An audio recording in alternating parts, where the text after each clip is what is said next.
ಮಧು ಅಕ್ಕ ಸೀಮಂತ ಮುಗಿಸ್ಕೊಂಡು ಬ್ಯಾಂಗ್ಳೂರಿಗೆ ಬಂದ್ವಿ. ಹಾಗೆ ಆರ್ತಿ ತೆಗ್ದು ಮನೆ ಒಳಗಡೆ ಕರ್ಕೊಂಡು ತಂದಿರೋ ಲಗೇಜಸ್ ಎಲ್ಲ ನೀಟಾಗಿ ಸೆಟ್ ಮಾಡ್ತಿದ್ದೋ.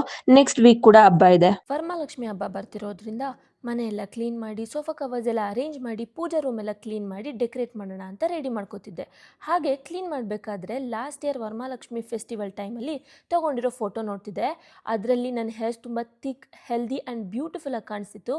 ಆದರೆ ಈ ವರ್ಷ ಎಲ್ಲಾನು ಪ್ರಿಪೇರ್ ಆಗಿದ್ದೀನಿ, ಬಟ್ ನನ್ನ ಹೇರ್ಸ್ ಬಿಟ್ಟು. So I decided to take care of my hair with Alps Goodness rosemary water spray and rosemary foaming shampoo. So ನಾನು ಆಲ್ಪ್ಸ್ ಗುಡ್ನೆಸ್ ರೋಸ್ಮೆರಿ ವಾಟರ್ ಸ್ಪ್ರೇನ ಎವ್ರಿ ಡೇ ಯೂಸ್ ಮಾಡ್ತಾ ಬಂದೆ. It has become a daily hair care routine for me. ಇದು scientifically proven to boost the hair growth and ಸ್ಕ್ಯಾಲ್ಪ್ಗೆ blood circulation ಕೂಡ increase ಮಾಡುತ್ತೆ. ಹಾಗೆ ಇದು India's first clinically proven rosemary water spray. Just 12 ವೀಕ್ಸಲ್ಲಿ ನಿಮ್ಮ ಹೇರ್ ಗ್ರೋತ್ನ ಇನ್ಕ್ರೀಸ್ ಮಾಡುತ್ತೆ.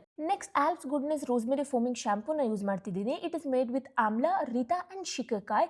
ಇದು ಸ್ಕ್ಯಾಲ್ಪ್ ಮೇಲೆ ತುಂಬ ಜೆಂಟಲ್ ಆಗಿರುತ್ತೆ and it helps to reduce the hair fall. Just 4 ವೀಕ್ಸಲ್ಲಿ ನನ್ನ ಹೇರ್ ಫಾಲ್ ಡ್ರಾಸ್ಟಿಕಲಿ ರಿಡ್ಯೂಸ್ ಆಯಿತು. You can see my before and after results. And 3 months continuous ಆಗಿ ಯೂಸ್ ಮಾಡಿದ್ರಿಂದ I can notice my new baby hairs. ದೇವರಿಗೆ ಹೂವಿನ ಅಲಂಕಾರ ಎಲ್ಲ ಮಾಡಿ ಪೂಜೆ ಎಲ್ಲ ಆಯಿತು. ನೀವೇ ನೋಡ್ತಿರ್ಬೋದು ಎಷ್ಟು ಚೆನ್ನಾಗಿ ಲಕ್ಷ್ಮಿನ ಅಲಂಕಾರ ಮಾಡಿದ್ದೀವಿ ಅಂತ.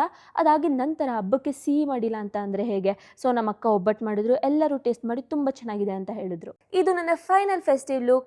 And now as I get ready for Varamahalakshmi ಮತ್ತೆ ಹೊಸ ಮೆಮೊರೀಸ್ ಕ್ರಿಯೇಟ್ ಮಾಡೋಣ ಅನಿಸ್ತು. Some memories are worth recreating and healthy hair is one of them. Products are tagged below. Shop on Purplle, Amazon, Flipkart.